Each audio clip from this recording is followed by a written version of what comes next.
नमस्कार प्रेक्षकांनो. ठरलं तर मग या मालिकेच्या येणाऱ्या भागामध्ये जबरदस्त असा ट्विस्ट येणार आहे. तर इकडे महिपतने आता खूप मोठा प्लॅन केलेला असतो. त्याने प्लॅन केलेला असतो की सायलीला किडनॅप करायचं आणि त्याने तो प्लॅन सक्सेसफुलसुद्धा केलेला असतो. सायलीला किडनॅप करून काही करून त्याला अर्जुनचं लक्ष हे विचलित करायचं असतं आणि मधुभाऊंना फासावरती लटकवायचं असतं. पण तो प्लॅन आता अर्जुनने फ्लॉप केलेला असतो. सायलीला शोधून अर्जुनने आता सुखरूप घरी आणलेलं असतं आणि त्याचबरोबर कोर्टामध्ये जे काही खोटे पुरावे सादर केलेले असतात, आता त्याच्या विरोधामध्ये त्याने खरे पुरावे शोधायला सुरुवात केलेली असते आणि असे काही पुरावे गोळा केलेले असतात जे कोर्टामध्ये सादर केल्यानंतर महिपत आणि साक्षी दोघेजण एक नंबरचे खोटारडे आहेत आणि आपली केस आता खूपच जास्त स्ट्रॉंग करण्यासाठी आणि साक्षीला निर्दोष सिद्ध करण्यासाठी किती खालच्या पातळीला जाऊ शकतात हे सुद्धा अर्जुनने सिद्ध केलेलं असतं. तर अर्जुनच्या हातामध्ये असा काही पुरावा आलेला असतो. त्याने साक्षी कायमची जेलमध्ये गेलेली असते खडी फोडण्यासाठी आणि त्याचबरोबर मधुभाऊ हे निर्दोष सिद्ध झालेले असतात आणि हे सगळं अर्जुनने केल्यानंतर मधुभाऊंचे डोळे उघडलेले असतात आणि मधुभाऊंना आपली चूक ही लगेचच कळलेली असते आणि ते स्वतःच्या हाताने सायलीचा हात अर्जुनच्या हातामध्ये देतात आणि म्हणतात की तुम्ही दोघंजण एकमेकांसाठीच बनलेला आहात आणि तुमच्या दोघांचं एकमेकांवरती अतोनात प्रेम आहे. मला तुम्हाला दोघांना वेगळं करून पापाचं धनी व्हायचं नाही आहे आणि मधुभाऊ मनापासून अर्जुनची माफीसुद्धा मागतात. तर इथे अचानकपणे आता महिपतने सायलीला किडनॅप करण्याचा प्लॅन का केलेला असतो आणि अर्जुनसुद्धा कशा पद्धतीने सायलीला शोधून काढतो आणि सायलीला शोधून काढत असताना त्याच्या हातामध्ये आता महिपत आणि साक्षीच्या विरोधामध्ये एक मोठा पुरावा कसा काय लागतो आणि इथे मधुभाऊंना आपली चूक कशी रिअलाईज होते. अर्जुन इथे खूपच जास्त धडाडीने साक्षीला गुन्हेगार सिद्ध करत मधुभाऊंना कशा पद्धतीने इथे निर्दोष सिद्ध करतो, आजच्या भागामध्ये सविस्तरपणे आपण बघूया. तर प्रेक्षकांनो, इथे कोर्टामध्ये आता ॲडव्होकेट जोशी आणि ॲडव्होकेट पवार हे केस लढत असतात. तर इथे ॲडव्होकेट जोशी यांनी आता मधुभाऊंची केस घेतलेली असते, पण ती जिंकण्यासाठी नाही तर हरण्यासाठी घेतलेली असते आणि त्या केसचे पैसे आता इकडे महिपत ॲडव्होकेट जोशी यांना देत असतो. त्याचबरोबर ॲडव्होकेट पवार हे नेहमीप्रमाणे साक्षीच्या बाजूने आता लढत असतात आणि त्यांनासुद्धा त्यांची फी मिळत असते. कोर्टामध्ये अर्जुनने बघितलं तर इथे ॲडव्होकेट जोशी आता पूर्णपणे केस ही जणू काही साक्षीच्या बाजूनेच लढत असतात आणि त्याने आतापर्यंत मधुभाऊंची केस अर्जुनने खूपच जास्त ताकदीने स्ट्रॉंग करून ठेवलेली असते. ती वीक करण्याचा प्रयत्न इकडे आता ॲडव्होकेट जोशी यांनी प्रयत्न केलेला असतो.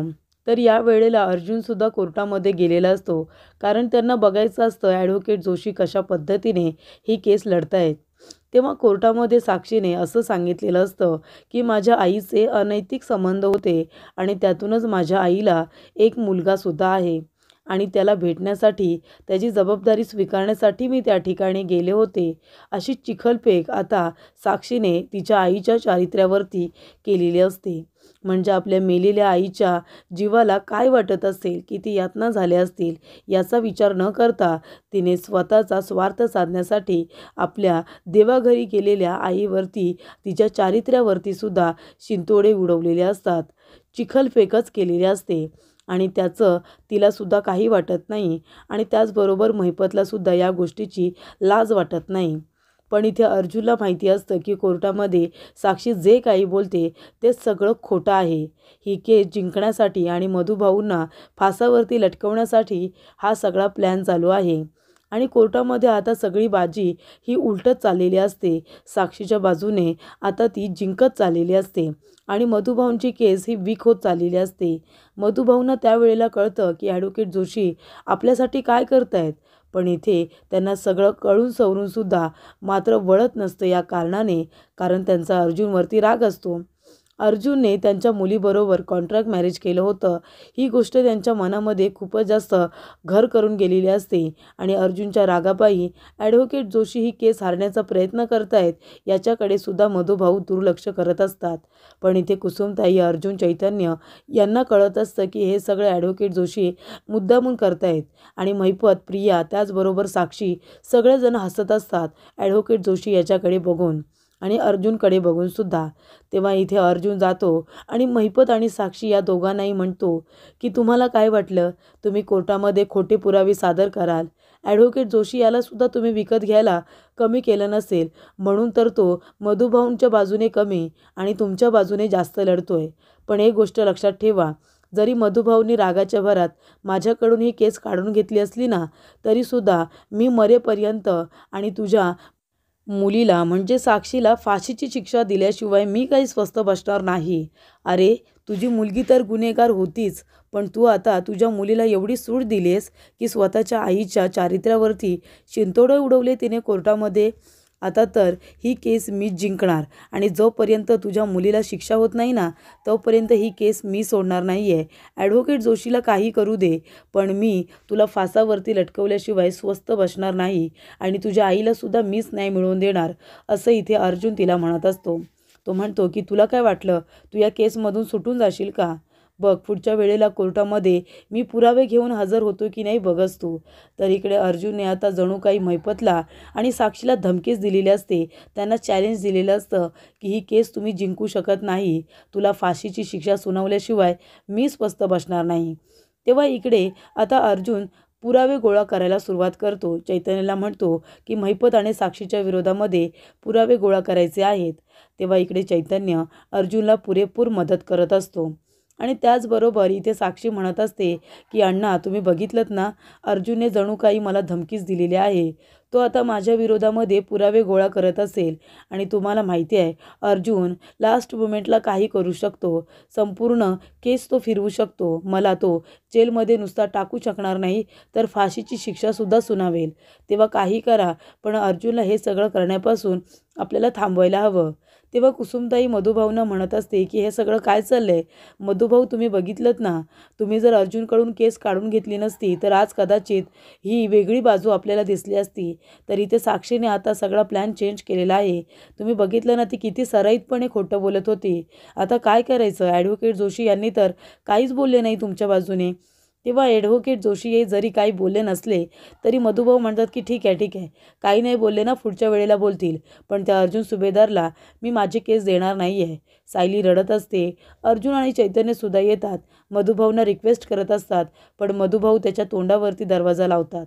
तेव्हा इथे महिपत साक्षीला म्हणत असतो की काळजी करू नको, त्या अर्जुन सुभेदाराचा जीव त्या सायलीमध्ये अडकलाय ना, आपण एक काम करूया, त्या सायलीलाच आहे ना उचलूया, तिला किडनॅप करूया, म्हणजे त्या अर्जुन सुभेदाराचं लक्ष आपल्याकडे येणार नाही, तर त्याच्या बायकोला शोधण्यामध्ये जास्त जाईल आणि मधुभाऊंनासुद्धा असं वाटेल की कदाचित हे काम अर्जुनने तर केलेलं नाही आहे ना, आणि त्यांच्यामध्ये असं काही भांडण सुरू होईल की या केसकडून सगळ्यांचं दुर्लक्ष होईल. तर इथे महिपत म्हणत असतो की ती सायली आता त्या कुसुमच्या घरी राहते ना, तिच्यावरती लक्ष ठेवा. तर इकडे ॲडव्होकेट जोशी यांना आता महिपतने सांगितलेलं असतं, ॲडव्होकेट जोशी यांना की तुम्ही फोन करून इथे केसच्या संदर्भामध्ये बोलण्यासाठी मधुभाऊंना बोलावून घ्या, म्हणजे त्यांच्याबरोबर ती कुसुमसुद्धा येईल आणि मग घरी एकटी साक्षीच असेल, कारण मधुभाऊ सायलीला घेऊन कुठेही जात नाही, मग तिला आपण तिच्या घरूनच किडनॅप करूया.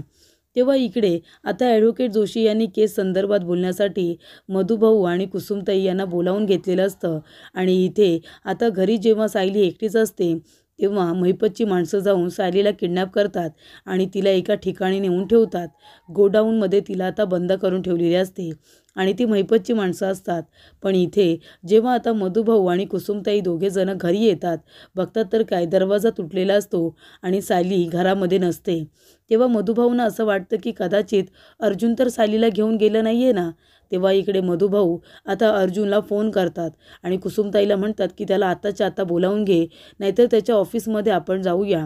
तेव्हा मधुभाऊ आणि कुसुमताई दोघेजणं अर्जुनच्या ऑफिसमध्ये जातात. अर्जुन काम करत बसलेला असतो. तेव्हा मधुभाऊ म्हणतात, कुठे माझी मुलगी, तिला तू किडनॅप करून ठेवलेस ना? तेव्हा अर्जुन म्हणतो, नाही मधुभाऊ, मी खरं सायलीला किडनॅप केलेलं नाही आहे. मी असं का करेन? तेव्हा मधुभाऊ म्हणतात की मी तिला तुझ्याकडे पाठवत नाही आहे म्हणून तूच हे सगळं केलं असशील.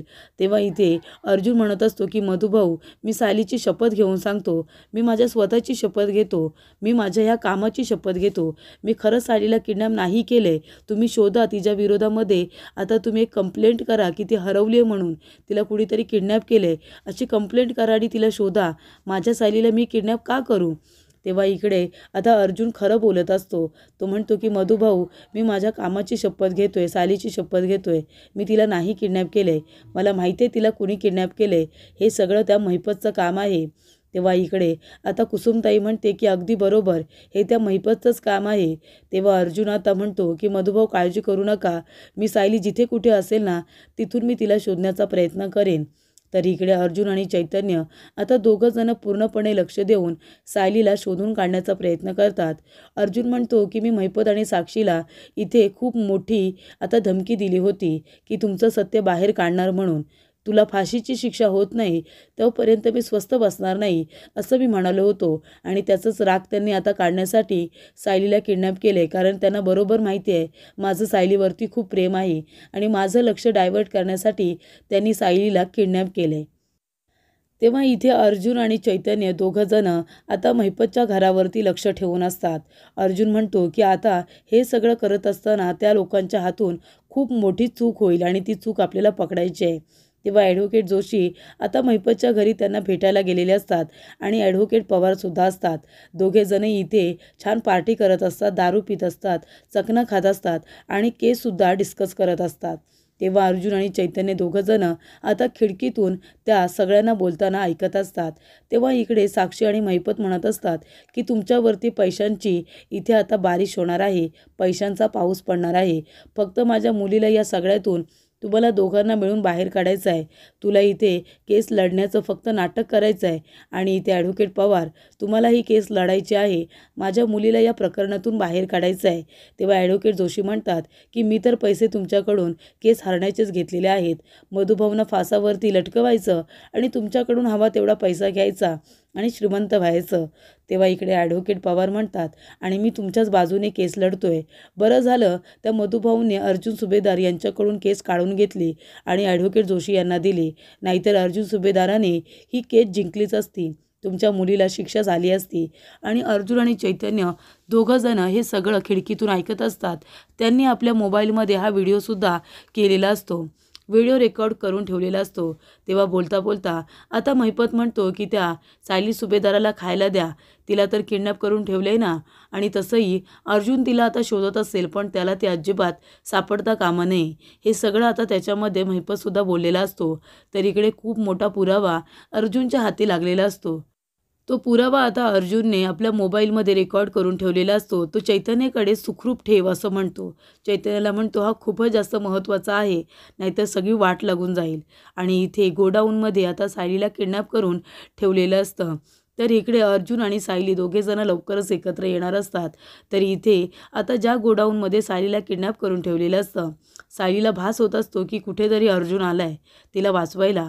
तर इकडे गुंड लोक सगळेजण दारू पिऊन चकना खाऊन झोपलेले असतात आणि तेवढ्यातच अर्जुन हळूच तिथे जातो, सायलीचे हात सोडतो, तिच्या तोंडाला बांधलेली पट्टी सोडतो आणि तिला हळूवारपणे तिथून बाहेर काढतो आणि गाडीमध्ये बसून तिला तो लवकरात लवकर आता कुसुमताईच्या घरी घेऊन येतो. तर इथे अर्जुनही ते सुद्धा खूपच जास्त मधुभाऊंची रिस्पेक्ट केलेली असते.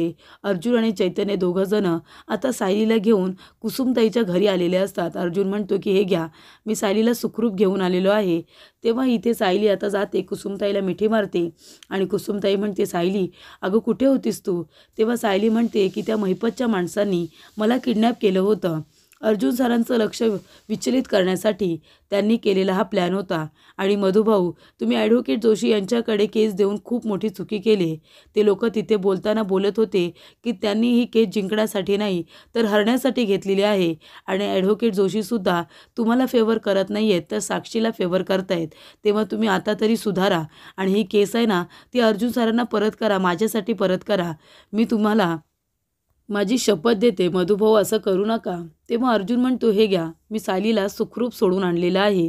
तेव्हा इथे मधुभाऊंना आपली चूक कळलेली असते. ते म्हणतात, ठीक आहे, तुम्ही एवढं बोलताय तर मग मी माझी केस पुन्हा त्याला लढायला देतोय, पण त्याचा आणि तुझा काही संबंध नाही. तेव्हा सायली म्हणते की ठीक आहे. आता दुसऱ्याच दिवशी कोर्टामध्ये केस असल्यामुळे अर्जुनला आता मधुभाऊंनी त्यांची केस परत केलेली असते. तेव्हा इकडे महिपतला खूप मोठा धक्का बसतो, कारण ॲडव्होकेट जोशी यांच्याकडून त्यांनी आपली केस काढून घेतलेली असते. तेव्हा कोर्टामध्ये आता पुन्हा एकदा मधुभाऊंचं वकीलपत्र स्वीकारून अर्जुनने आपली केस लढायला सुरुवात केलेली असते. तेव्हा इथे आता अर्जुनने पुन्हा आपल्या केसला सुरुवात केल्यानंतर त्याने इथे सांगून दिलेलं असतं की ॲडव्होकेट जोशी हे किती तुच्छ पद्धतीने केस लढत होते आणि त्याचबरोबर त्याच्याकडे असणारा पुरावा त्याने कोर्टामध्ये सादर केलेला असतो आणि त्यावरून हे सिद्ध झालेलं असतं की महिपत आणि साक्षी यांनी आपला गुन्हा लपवण्यासाठी ॲडव्होकेट जोशी यांनासुद्धा विकत घेतलेलं असतं आणि ॲडव्होकेट पवार यांनासुद्धा, आणि त्याच्यामुळे मधुभाऊंची केस ॲडव्होकेट जोशी यांनी खूपच जास्त वीक केली होती. तेव्हा अर्जुन म्हणतो की स्वतःची कातडी लपवण्यासाठी, स्वतःने केलेला गुन्हा लपवण्यासाठी त्या बाईने आपल्या आईचा सुद्धा विचार केला नाही. आई विरोधामध्ये खोटे पुरावे दिले आणि ते सुद्धा खोटे आहे, ते मी लवकरच सादर करेन, पण आधी तुम्ही हा व्हिडिओ बघा. आणि त्याच्यामध्ये ॲडव्होकेट जोशी, ॲडव्होकेट पवार महिपतच्या घरी गेलेले आहेत आणि दारू पित आहेत. तेव्हा ॲडव्होकेट जोशी म्हणतात की ही केस मी जिंकण्यासाठी नाही तर हरण्यासाठी घेतलेली आहे आणि तुम्ही तर मला हवा तेवढा पैसा देताय.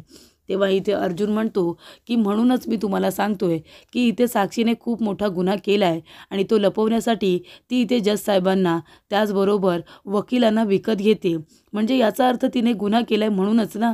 तेव्हा अर्जुनने आता पुरावा असा काही सादर केला असतो ज्याच्यावरून हे लक्षात आलेलं असतं की इथे साक्षीने स्वतःचा गुन्हा लपवण्यासाठी विरुद्ध पार्टीतल्या वकिलाला सुद्धा विकत घ्यायला कमी केलेलं नसतं, जज साहेबांना सुद्धा तिने विकत घेतलेलं असतं. आणि त्यामुळे अर्जुनने हा पुरावा सादर केल्यानंतर जज साहेबांचे डोळे तर उघडलेले असतातच, पण मधुभाऊंचे सुद्धा डोळे उघडलेले असतात. अर्जुन आपल्याला वाचवण्यासाठी किती प्रयत्न करतोय हे त्यांना कळलेलं असतं. त्यामुळे इथे आता सर्व पुरावे पाहता इथे साक्षीला गुन्हेगार सिद्ध करत अर्जुनने तिला जेलची हवा आता खाण्यासाठी पाठवलेलं असतं आणि मधुभाऊंना निर्दोष सिद्ध केलेलं असतं. आता मधुभाऊ खूपच जास्त इम्प्रेस झालेले असतात आणि ते आता निर्दोष सिद्ध झाल्यानंतर अर्जुनची माफी मागतात. माझ्यासाठी हा माणूस इतकं करू शकतो तर सायलीसाठी किती करेल याची खात्री त्यांना पटलेली असते. तेव्हा मधुभाऊ अर्जुनची माफी मागत सायलीचा हात अर्जुनच्या हातामध्ये देतात आणि दोघांना आपला भरभरून आशीर्वाद देतात.